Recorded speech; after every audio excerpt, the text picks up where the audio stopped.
This is CGTN, China Global Television Network.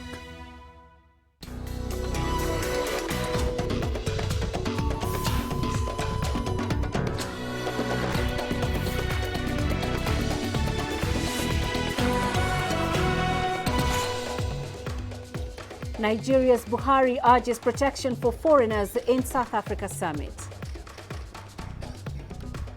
Paris police employee stabs 4 to death before being shot dead. And US reopens embassy in Somalia after nearly 3 decades. Hello and a warm welcome to Africa Live. I am Peninah Karibe, and joining me in studio with a preview of what's ahead in business news is Rama. Thank you very much, Peninah. Here's what's coming up in the course of the hour. Nigeria's central bank increases pressure on commercial banks to lend more to the private sector. And we'll explore why Uganda's attempts to grow its local textile sector aren't working quite as planned. We'll have the details on those stories and lots more coming your way in the course of the hour. For now, though, let's start with the latest in current affairs with Peninah. Thank you, Rama. South Africa's President Cyril Ramaphosa and his Nigerian counterpart Muhammadu Buhari have agreed to work together to prevent any other possible xenophobic attacks. The two countries vowed to initiate measures to prevent such attacks. The Nigerian president is in South Africa for a state visit. CGTN's Yulisa Njamela has more. Two of Africa's leading economic powerhouses, South Africa and Nigeria. The presidents of the two countries met on Thursday to discuss bolstering trade ties and political cooperation. Both countries are keen on kickstarting their stumbling economies. Nigeria is one of South Africa's largest trading partners on the continent, and vice versa. A number of agreements were signed here. We have noted with great satisfaction the growing bilateral cooperation as demonstrated by the existence of 32 bilateral agreements and memoranda of understanding.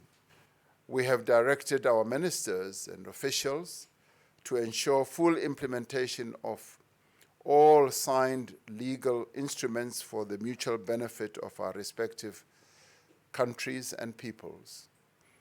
Our governments have committed themselves to creating an enabling environment in both countries for doing business in our respective countries. We agreed on the need for us to strengthen even further our cooperation in areas such as peace building, good governance, and sustainable development in Africa in order to deliver the Africa we want. Key sectors have been identified to boost economic development. These include the transport sector, arts and culture, and tourism, amongst many. This state visit follows xenophobic violence in South Africa and retaliatory attacks in Nigeria. Both Presidents Ramaphosa and Buhari strongly condemned those attacks and pledged to work closely together to prevent a repeat of such. We've agreed that we are going to set up mechanisms between our two countries. Early warning mechanisms will be set up so that once we see that there's restiveness in both our people's side, we will be able to inform one another, to find ways and active ways of ensuring that we do not have recurrences. We have decided to work and take concrete measures together to prevent the reoccurrence of such unacceptable incidents in the future. Our respective police forces and security agencies must be very alert. They must infiltrate the communities, know their thinking, and make sure they don't allow violence to escalate. The reprisal attacks that occurred in Nigeria were also strongly condemned. Now that the formalities of the state visit are done and dusted, the Nigerian president is expected to host a town hall meeting with Nigerian nationals living here in South Africa. We understand that he will be interacting with them and finding out about their welfare. Yulisa Njamela for CGTN in Pretoria, South Africa. Let's now head to France, where police administrative worker has stabbed and killed 4 people in a rampage. The officer was later shot dead by security agencies. The incident happened in the capital, Paris, near the Notre Dame Cathedral. The area where the attack happened has been sealed off. President Emmanuel Macron is expected to visit the scene later. So far, no official word on the motive of the attack has been issued, but investigations have been launched. However, a police official and member of an organization called Police Api-pc&a was quoted by local media saying the assailant had unresolved issues with his supervisor. Police Api-pc&a is an organization that advocates for better working conditions for police officers in France. A police union representative said the attacker has been working with the police force for over 2 decades. This colleague of ours who was the attacker was an administrative colleague who has been in the house for 20 years. His last position was in the intelligence services. He strictly did not show any signs of any problems. Let's get you more on this from CGTN's Malcolm Brown, who's live for us in Paris. Malcolm, what exactly happened today? Well, this all unfolded in the building just behind me, which is the headquarters of the National Police here in the centre of Paris, as you've described, on the island in the middle of the River Seine, which is so famous. Notre Dame Cathedral, which memorably burned badly just recently, is just a few hundred meters away from us here. But what happened broke out at lunchtime, and a man armed with a knife, this long-time employee who you've described, apparently attacked a number of his fellow colleagues in a number of different locations. So 3 of them died. They were 3 male police officers, and a female administrative assistant was also killed. 1 other person was injured and taken to hospital, where their condition is not thought to be life-threatening. The attacker himself was shot dead by a police officer, and eyewitnesses have described harrowing scenes inside the building of great distress among those who come across the violence, and also the officer himself, who had ultimately killed his colleague. So a dramatic scene here, and major politicians and officials flocked to this location immediately afterwards. Malcolm, do we know what motivated that attack? We do not. As you've described, there was some discussion about whether this individual had some kind of grudge or beef or disagreement with a supervisor here. And obviously that will all be looked into as part of the murder investigation, which is already underway. The suspect's home has been searched, and his wife has been or is being questioned. Some media reports have also reported that the alleged attacker, was a recent convert to Islam, and police have not ruled out terror as a motive, although they wouldn't do that in any circumstance at this stage of an investigation. So it's still very early days. No motive has been attributed by the officials who are looking into this, but obviously that's a key question, given that this individual had shown no signs, they say, of problematic behavior up until this point. And we know that Emmanuel Macron has visited the site of that dramatic attack. Can you tell us more on that? Yeah, so Emmanuel Macron came here, the Prime Minister came here, and the Interior Minister, Christophe Castanet, also came here. So this was a very big deal here in France, and it was a reminder for many of just the dangers and the problems that French police have faced. And in fact, it's somewhat ironic that just yesterday, thousands of French police officers took to the streets out of uniform to protest their working conditions and to complain about conditions that they say lead to a very high level of suicide. Dozens of police officers have committed suicide this year already, and they complain about working conditions, they complain about the strain on the family, all of which contribute to a very difficult working life, they say. So this coming just on the heels of that really underscores the concerns that they were raising. All right, Malcolm, thank you for that. Malcolm Brown, live for us there in Paris. Lawmakers in Hong Kong have set up a committee to push for an anti-mask law as violent protests in the city continue to escalate. The Legislative Council members say this will not affect people's right to wear masks in public or legal gatherings, and they argue that similar laws have been implemented in a number of Western countries. Committee members admit that the government or police may not have enough resources to implement such a law amid the current chaotic situation, but they believe it could be a good start in restoring social order. This law is the best way to help police officers to prevent those violent acts. It's challenging for the police officers to collect evidence if the protesters wear masks.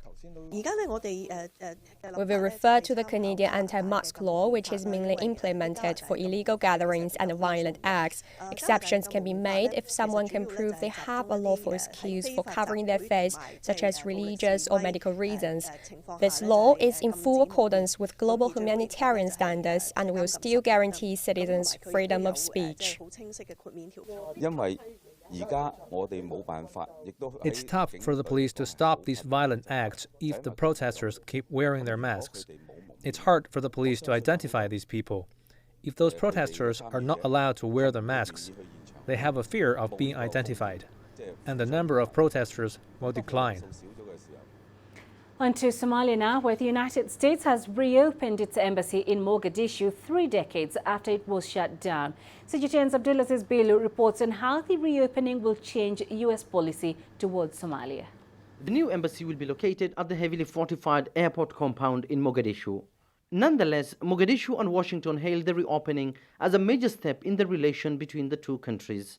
We need to have continued commitment for the long term, for the security, the stability, and the unity of this country. And let me just emphasize, there is no turning back. We are on this road, and we are on a course that we must all be together 100% to be committed to a better tomorrow for the people of Somalia. Washington was forced to close its diplomatic mission in the country almost 3 decades ago, following a deadly civil war that left 18 U.S. servicemen killed during fighting with Somali rebel groups. The 1993 Black Hawk Down incident is believed to have changed America's policy towards Somalia. But in 2015, Washington established a Somali mission based in Kenya's capital, Nairobi. And on the streets of Mogadishu, locals have expressed optimism on the reopening of a permanent U.S. mission on Somali soil.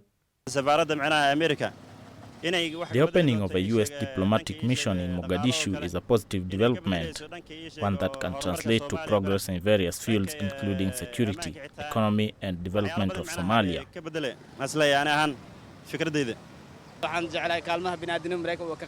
We hope the Somali leaders will work closely to strengthen ties with the U.S. government.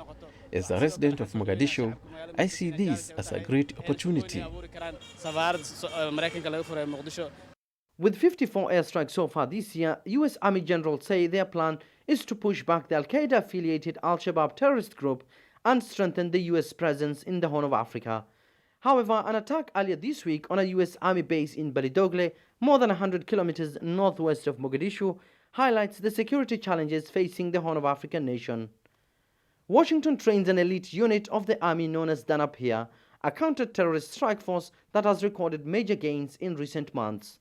On the security reform is critical. It's ambitious, but no less important. But let me just emphasize that we will see far more difficult months ahead in this military campaign, which will require greater Somali commitment and international support. But this endeavor must be undertaken if Somalia is to be freed from Shabaab tyranny. The reopening of the embassy comes at a time when a travel ban imposed on predominantly Muslim countries, including Somalia, by US President Donald Trump in 2017 remains in place. Nonetheless, locals here in Somalia say it's the improved diplomatic relations that matter for now. Abdulaziz Bello, CGTN, Mogadishu, Somalia. In South Sudan, the deadline to form a unity government is little more than a month away now. But signatories to South Sudan's peace deal have made little progress in terms of unifying a national army and drawing internal boundaries. A ceasefire has held for the most part, but peace is still tenuous. CGTN's Patrick Oyet has this report. It is now only a month to the scheduled formation of a unity government in South Sudan. However, an opposition group led by designated Vice President Riek Machar says a lot of work still needs to be done before a new government is formed. We are looking forward to a peaceful settlement of our conflict, and that we have two issues to overcome. That is the security arrangements and the issue of the number of states in this country. South Sudan's President Salva Kiir says all is set for the formation of a unity government. He warned that those opposed to the formation of the new government might be left out. South Sudan is said to have 5 vice presidents according to the current peace deal. Each of them would represent a different party. Experts warn that if any of the groups is left out, then peace deal could collapse. The United Nations mission in South Sudan says the international community now wants to see progress in implementing the peace deal. But there's no reason that a transitional government can't take up that unfinished business and continue it on. I think it's very important that we maintain the momentum of the peace process. The United Nations mission in South Sudan says it is willing to help provide security to refugees who would be willing to return to their homes, but that will only be possible if a new government is formed. Patrick Oyet, CGTN, Juba, South Sudan. You're watching Africa Live. Let's take our first break this hour. Coming up,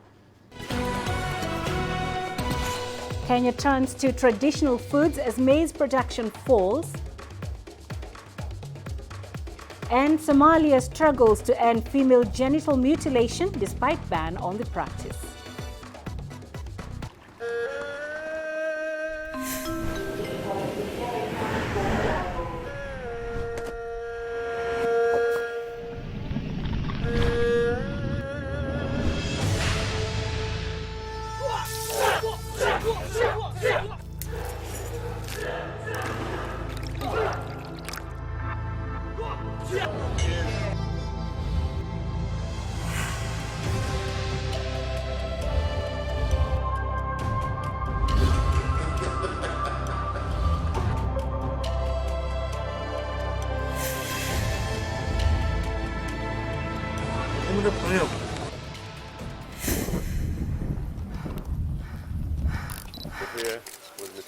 At the Great Wall of China. Ni hao.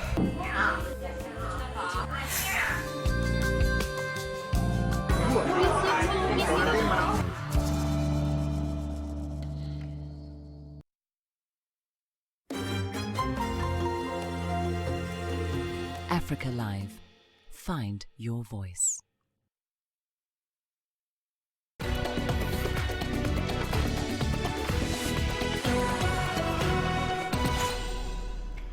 Africa is currently experiencing unpredictable weather, unreliable and insufficient rains, higher than normal temperatures, and long drought periods that have affected food production. The continent is increasingly finding it difficult to meet its demand for grain. Subsequently, there is a growing push for people, especially in sub-Saharan African countries like Kenya, to reconsider their reliance on maize meal in favor of other traditional foods. CGTN's Daniel Arap Moi reports.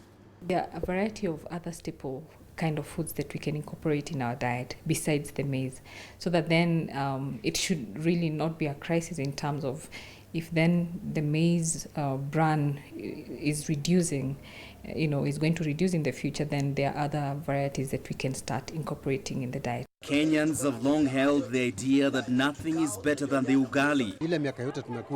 For all the years we've been running the hotel business, not many people have sought to eat millet. There could only be 2 or 3 people a day. So really, people are used to the maize meal.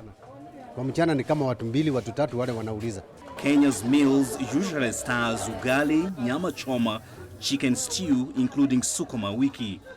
Experts have suggested that due to scarcity of the maize meal, people should let go of the staple for more nutritious foods. Kenyans love ugali. That's no lie. And trying to tell them not to eat ugali, and every hotel is cooking ugali, is hard. So you have to stock more maize. because that's what they consume. Give people what they want. The making of ugali is simple. All you need is boiling water, maize flour, and some tough hands to pound, mash, and knock the flour into edible form. Tom Kamande and his team have been doing just that for the past 40 years. It's very difficult to let go, and it's a must. I have to eat ugali every day. This is the staple we grew up eating. For example, in my hotel, when you cook chicken or meat, people demand for ugali and nothing else. Just like millions of Kenyans, I too grew up eating ugali, and I must admit, it's one staple that is difficult to let go. Maize has been scarce lately due to unfavorable climatic conditions, creating fears that Kenya's long staple could soon be replaced.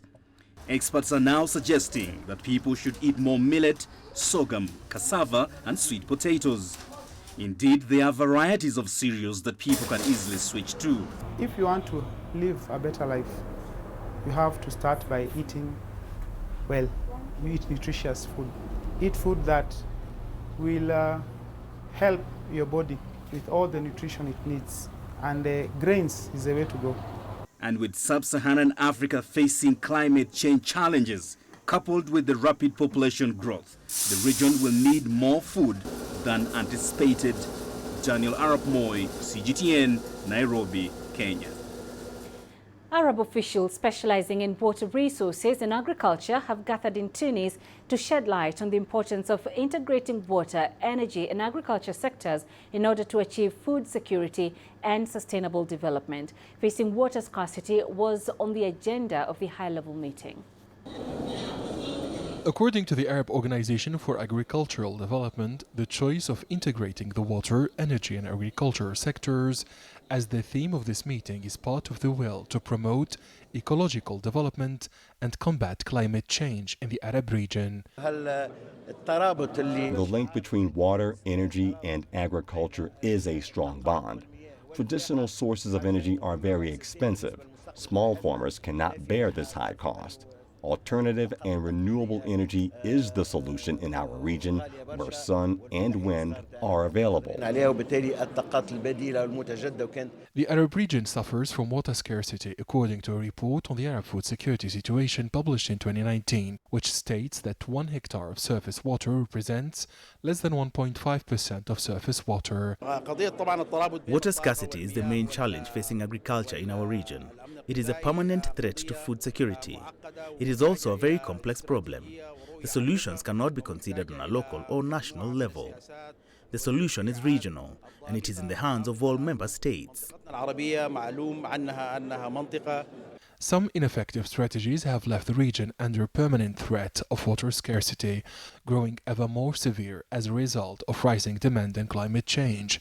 The agricultural sector uses more than 83% of water resources. There is a growing demand for water in the agricultural sector, while most Arab countries are facing drought. The legislation is not enough. We must encourage good practices in order to guarantee our food security while preserving water resources.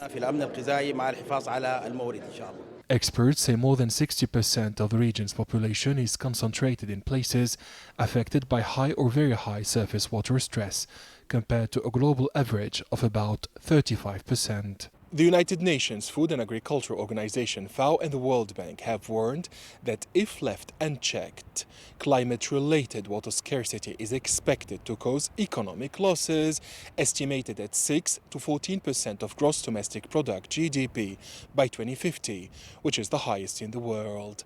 Aden Shawishi, CGTN, Tunis.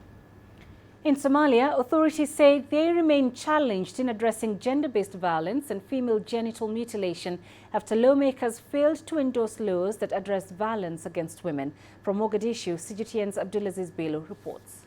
Despite a ban on female genital mutilation, authorities in Somalia say they're unable to end the practice. In 2018, a 10-year-old girl in central Somalia was the latest victim of female circumcision. Authorities are yet to present the perpetrators to a court of law to answer to murder charges. The ministry, through the gender department, is working on a new law to curb FGM. We have noted contributions from regional administrations on how this law should take effect. We all agree on the importance of enacting laws to tackle FGM. Basically, we want the public to be on board as we embark on this journey. Activists say there's an urgent need to wage a broader campaign on the harmful effect of female genital mutilation. Health experts say that the practice can cause victims to bleed to death or lifelong health complications during childbirth. The United Nations says that majority of women aged between 15 and 49 years of age have undergone the practice, making the Horn of Africa nation the #1 nation in the world with the highest rates of FGM. FGM is not a religion practice, it's a culture practice. So we have to inform the youth that they have to go back within the society and explain FGM. It has nothing to do with religion. It's a culture practice. It's something that we can all forget and say we can save young girls to be circumcised. In recent years, authorities have been engaging religious leaders in a bid to get support from Muslim clerics in ending the practice that has affected women in Somalia. However, at a recent women convention in the capital, authorities vowed to pressure Parliament to enact laws that address female genital mutilation and gender-based violence. Justice for young girls and women, how women and girls can have a justice that actually work for them. The sexual offences bill, the FGM bill, and how these different stakeholders can mobilize and move forward a strategy to implement those. Elderly women have been blamed for encouraging the act that is widely seen in Somalia as a cultural practice. Authorities have also been criticized for failing to pass crucial legislation that will, among other things, seek to punish those accused or found engaging in the act. Abdul Aziz Bilo, CGTN, Mogadishu, Somalia. Let's now head to Egypt, where authorities have been displaying a gold-plated ancient coffin which was returned last week from New York's Metropolitan Museum of Art. This follows U.S. investigators' report which determined that the antiquity was looted. The coffin once held the mummy of Nej monk, who was a priest in the Ptolemaic period some 2,000 years ago. It was put on display on Tuesday at the National Museum of Egyptian Civilization in Cairo. U.S. Charge d'Affaires Thomas Goldberger attended the ceremony. The House of Urban Cultures of Dakar has hosted the first edition of a music festival dedicated to beatmaking. The event is an opportunity to highlight the profession of beatmakers who compose the rhythms in rap. CGTN's Tuli Shabalala has that story. Beatmakers in Senegal celebrated the festival in a warm and musical atmosphere. The evening was mainly marked by a competition for the best young beatmakers in the country. A total of 8 composers faced off each other in duels. I'm very happy to have won this first edition of the Girls and Urban Best Festival. The competition was very tough, also the level of other beatmakers was high. I welcome this initiative because it allowed us to express ourselves and show our know-how. My ambition is to conquer the world and I will continue to perfect my level. The Dakar Beatmakers Festival aims to promote the art of hip-hop music composition and to bring out the hidden talent of young artists in the country. The beat makers make us the great singers. It is thanks to them that we appreciate an artist. These are very important elements in music. They are the ones who produce everything. As a member of the jury, the level of the young beat makers was very good. Currently, we do not need to look elsewhere. We have young people who have talent, who are creative, we even have showmanship. So, now with the new technologies, we are all equal. In my opinion, we just have to work more. Our biggest challenge is to showcase our cultural heritage and Senegal through music. The organizers say the event was a success and a good opportunity for beatmakers to express their art. Beatmaking est une composante du hip-hop, mais c'est une composante qui n'a pas assez de... Beatmaking is a component of hip-hop that does not have enough visibility. So it was necessary to organize an event to give young beatmakers the chance to express their art. The beatmaker is the basis of hip-hop because it is he or she who creates and directs the sound. Beatmaker is an artist who creates and produces melodies and instrumentals for urban music such as rap, hip-hop, and reggae. The work of the beatmaker is to produce music so that the artist can sing on it, so he accompanies the vision of an artist. Our challenge in Senegal and Africa is to make the beatmaker live from his art and have some recognition. Local rap stars, producers and sound professionals attended the event to show their support. Tuli Shabalala, CGTN. Well, let's now cross over to Ramanyang for the day's business news. Thank you, Peninah. Here's what's coming up in business. Nigeria's central bank is increasing pressure on banks to lend more to the real economy. And we'll explore why Uganda's attempts to grow its local textile sector aren't working out as planned.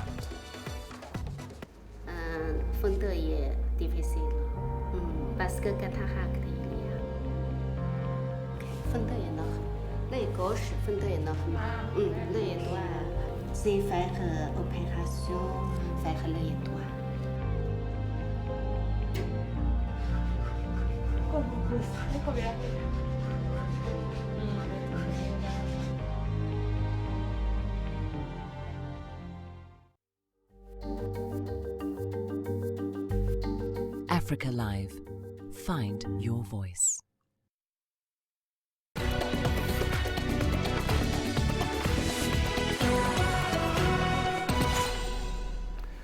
Welcome back. Let's start with banking. Nigeria's central bank has mandated lenders to increase their minimum loan-to-deposit ratio to 65%. Essentially, it requires them to lend a lot more to the private sector. This directive comes just 3 months after the central bank announced a similar hike. It raised the ratio from 55% to 60%, effective essentially in the third quarter. Now, this latest requirement takes effect immediately, and those who do not meet it by the end of December this year will have to maintain much higher cash reserves. Economic growth in Nigeria slowed to an annual rate of about 2% in the second quarter of the year. That decline comes as the West African economy struggles to shake off the effects of a recession that it barely escaped from some 2 years ago.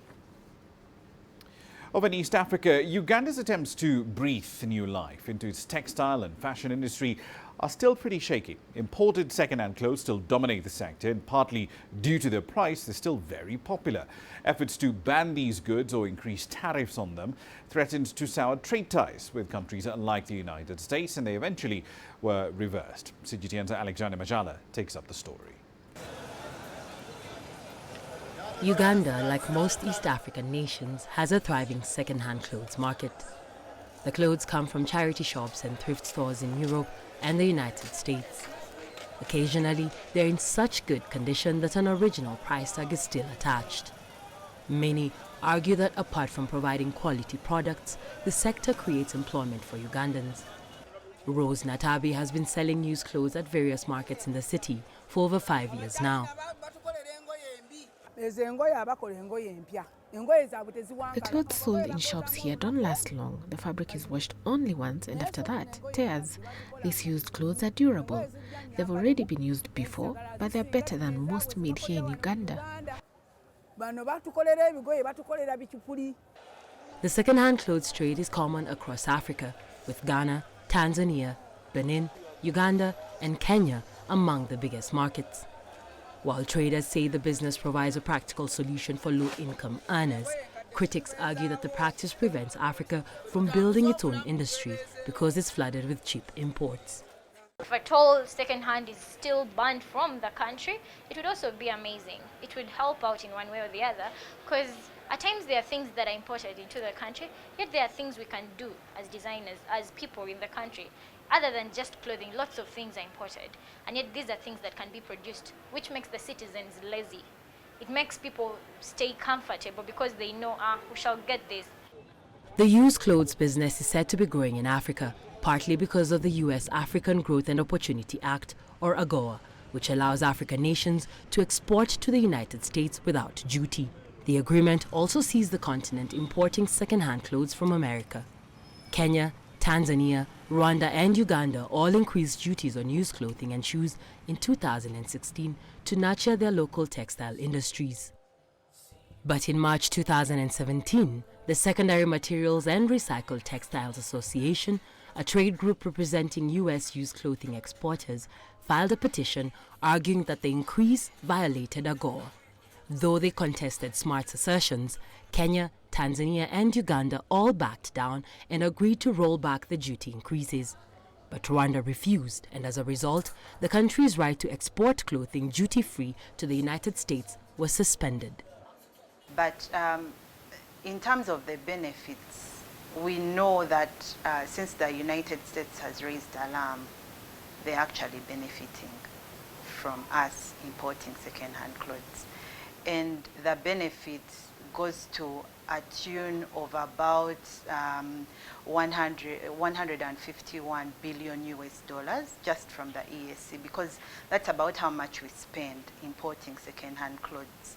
And when you compare that with the amount of money that we actually gain from this particular trade, it's about 231 million US dollars. So it's really the US that is benefiting. Uganda says it's working on a strategy to boost its cotton, textiles and apparel sector and plans to create about 50,000 new jobs in the process. Alexandria Majala for CGTN.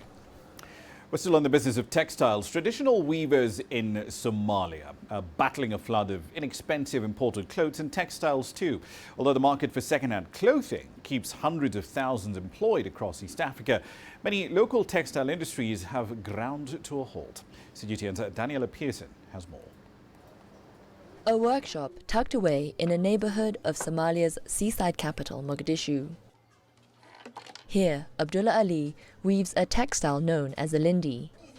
There was a time when this traditional fabric was favored by Somalis of all ages and backgrounds.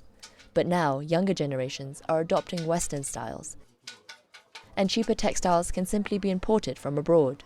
Second-hand clothes from Europe and the US have also flooded the market, leaving handloomers like Ali with an uncertain future. I have been working on this craft for 40 years. I only earn a total of $2 each day. I do not know what to do with that money because it is not enough. I have bills for my family, and if one of my kids were to get sick, I cannot buy medicine for them.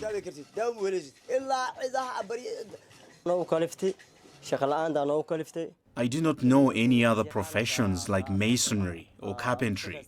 I only know how to weave, but there is less work now. Somalia isn't the only country facing this problem. Many textile industries across East Africa have collapsed over the past 30 years. They simply could not compete with the cheaper imports. I buy these clothes to promote local production and encourage them to make more clothes. I spent $29 for 4 pieces. East African governments have tried to impose higher taxes on imports to boost local production. But these efforts have been met with threats of reduced business by countries like the US. These clothes are much better than the imported clothes because their quality is better since they were woven by hand. The market is not good these days. I will keep marketing traditional clothes and telling people that they are not that expensive. Although the cheaper, new and second-hand clothing is a multi-billion-dollar industry in Africa, many still believe that the preservation of local fabrics is worth fighting for. Daniela Pearson, CGTN. On to Tanzania now. It's calling on global investors to put more capital into its oil and gas sector. Senior government officials, heads of companies, ambassadors and investors from pretty much all over the planet are meeting in Dar es Salaam at one of Africa's biggest single gatherings for the oil and gas industry. CGTN's Daniel Kijo is there. Tanzania's energy sector has long held the potential to change lives. Now, over 600 participants from 68 countries are at the Oil and Gas Congress using their own energy to make that happen. The organizers say the Congress this year aims to find ways to use oil and gas to boost industrialization and to open doors to new oil and gas projects in the region. We bring in the countries who have done well. I've mentioned Malaysia is here, Nigeria is here, Ghana is here. So let's share the experience, let's share the knowledge, and also let's hold each other's hands, hand by hand, until the energy sector booms like Singapore and Nigeria. Tanzania has 57 trillion cubic feet of natural gas reserves. which is the highest among the East African Community partner states. The government is pushing to export the gas so it can earn foreign revenue. The pricing and transportation of liquefied petroleum gas has been an issue that's made investing in the sector challenging, but rates have now been agreed on following a meeting between the private sector and the government. And Tanzania's government has now pledged to use gas as a main source of energy for its industrialization projects. Steel factories like the Lothier Group in the Mkuranga region have already converted their production to gas, spending $500,000 annually. The factory uses 200,000 cubic feet of gas per day. The gas is 30% less expensive than diesel. The government says it's working on making the conversion to gas as affordable as possible for investors. We are committed to tackling the challenges facing investors so as to make Tanzania the #1 investment destination hub in Africa, but also the best investment destination in the world. Many of those gathered at this conference are focused on Tanzania's potential to transform lives through the exploitation of its natural gas. The next step is to capitalize on converting gas as an energy source of choice for industries. And as the industries grow, so too can the economy. Daniel Kijo, CGTN, Dar es Salaam. All right, then, in a super short segment of business, we'll have more for you at the top of the hour, though. I'll be back at 1800 GMT. We'll be focusing on Nigeria's central bank once again, pushing banks to lend more into the market. But much as it's pushing supply of credit into the market, is there actual demand? And what does that mean for monetary policy moving forward? We'll have some answers for you live from Lagos at 1800 GMT. See you then. For now, though, back to Peninah. Thank you, Rama. And you're watching Africa Live. Still ahead. Ethiopian techpreneur finds digital solutions to community-based problems. The greatest journeys, the greatest sights, the greatest adventures. Here in Panata, this weir allows the locals to walk on water. We're far more than just TV news. We're your passport to the wonders of Africa. To bring you stories of struggle, survival and hope.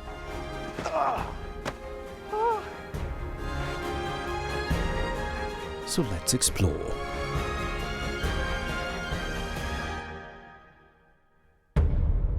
CGTN. See the difference.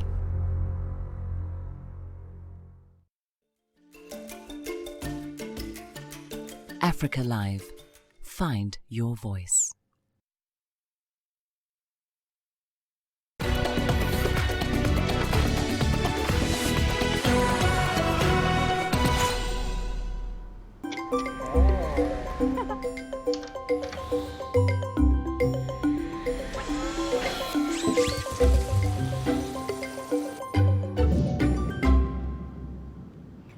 Next up in our Social Startup Africa series, we meet Bethlehem Desi, a female techpreneur in Ethiopia. Well, it wasn't part of her plan to withdraw midway through her software engineering course. She's now found her calling to spreading the tech gospel. Today, she works with Ethiopia's youth to find technological solutions to community-based problems.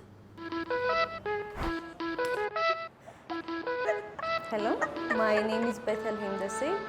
I have been a tech educator for the past 3 years and a tech entrepreneur since I was 9 years old.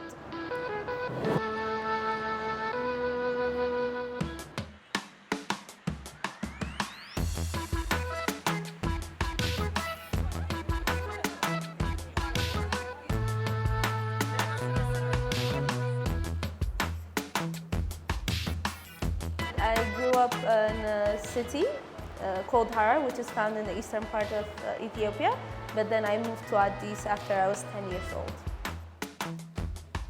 I started coding professionally, I think I would say when I was 12 years old, because once I came to Addis from Harar, I joined a government agency called INSA, and I was able to find mentors and actually work on real-life projects there. Oh, I was supposed to be a third-year software engineering student, but I stopped. So, yeah. Yeah. I'm announcing that now. This is my first time telling that I'm a dropout, so yeah. Exclusive content.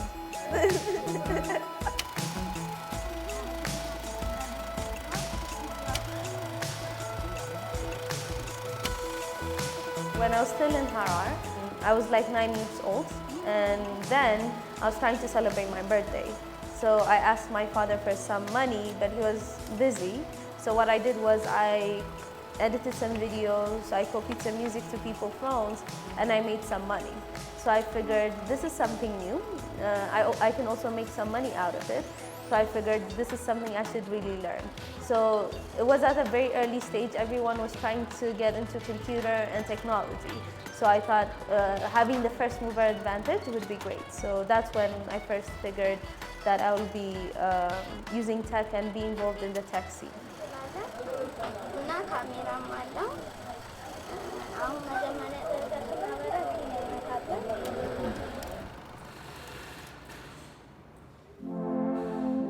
Here at the ICOG office today, we have Solvit 2019 participants showing their prototypes. Solvit is a nationwide innovation competition happening in 15 cities in Ethiopia. For the past 3 months, we've been trying to explore different techniques of growing a plant using hydroculture. Hydroculture is the growing of plants without the use of soil.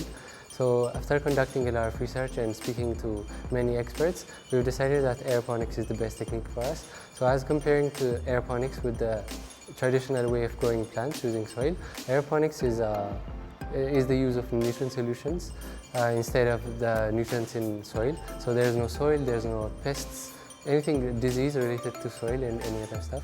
In addition to that, the lighting system is also powered by itself, so sunlight is not really mandatory.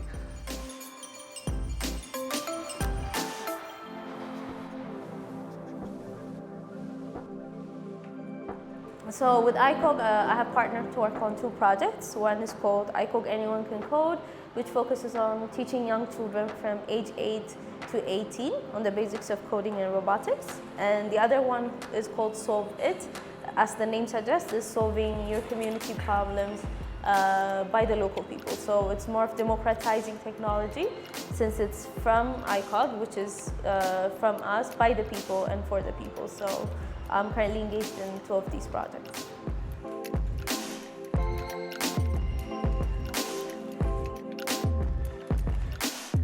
The reason that we started, of course, to educate and build the human capital, not only in Ethiopia but in Africa, but also the other thing that we saw is the technology bias that is being created, because especially not a lot of women are involved, and also not a lot of people of color. So when you see AI development and robotics development, it's usually limited to people who are living in the Western countries, and usually men. So we wanted to find a way so that we'll be able to educate and build the human capital in AI and robotics, so that these people of African descent can contribute to these technologies. We're not only trying to teach children how to be computer scientists, but to be innovators and be problem solvers.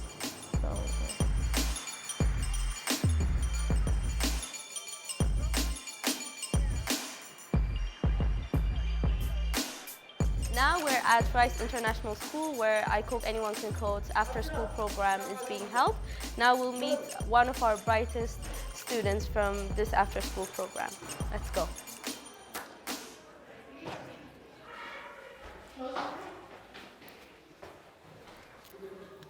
My name is Soteria Dawit. I'm 12 years old. I learn in ICOG as an after-school program, and I've learned how to code in a simple way. Now, the thing I really enjoyed making in ICOG was when I made a project from my mother for my graduation in ICOG. I made a simple, but it was kind of difficult to make. I was making a place called Scratch Town, where the Scratch Cat, the main cat, as you see over here, would walk around and show you around the place. I added 3 buildings that it would go enter. I had a theater, a maths palace, and a game galore. In these 3 places, you would do 3 different things that were really amazing.